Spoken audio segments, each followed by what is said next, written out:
Hi, I'm Andy Thomas with Thomas Beach Vacations. I serve as the chair of the Public Policy and Advocacy Committee for Destination North Myrtle Beach. For the last 2 years, we have brought you short update videos to keep you informed of the issues moving through the South Carolina legislature. For 2026, we are building an even more robust advocacy program. Our committee is meeting this fall to establish guiding principles, hear from partners like the U.S. Chamber, South Carolina Chamber, and regional allies, establishing a strong legislative agenda. I'm joined by Brian Francis with Lumen Strategies and Leslie Wallace, Advocacy and Business Development Director, who are going to tell you more about our guiding principles. Thanks, Andy. I'm Brian Francis with Lumen Strategies.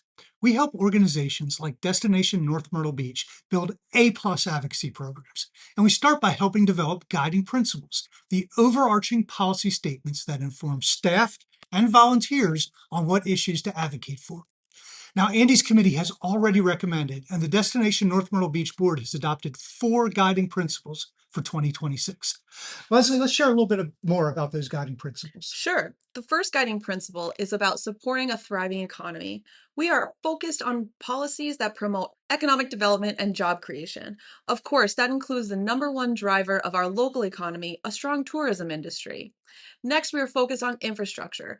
There are certain things that the government needs to invest in for our community to thrive. Yeah, and that's a pretty common position for pro-business organizations to support investments in roads and energy and water and sewer and even high-speed internet. Right. But we're a unique beach community. We need beach preservation, emergency preparedness, and resiliency. Our public policy committee also identified a need for a strong healthcare system, which people may not believe is infrastructure. You're right. And speaking of healthcare, health insurance is a priority too, isn't it? Yes, supporting a framework around insurance that ensures available, affordable, and quality insurance is our next guiding principle.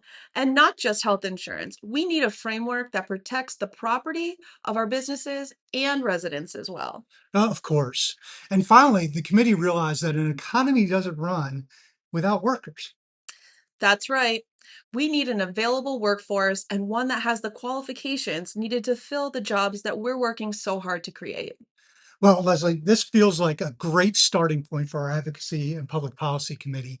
And I'm curious, what's next for them? Well, Brian, based off these guiding principles that we've just discussed, the information that we're hearing from our federal, state, and local chamber partners, and the survey results that we are receiving from our Destination North Myrtle Beach partners, the committee will be identifying policy proposals that we'll be advocating for here in 2026. This is truly a member driven process, and we will seek your feedback and keep you informed every step of the way. Absolutely. And that's all we have for now. On behalf of Andy and Leslie, I'm Brian Francis. This has been Advocacy at Work from Destination North Myrtle Beach.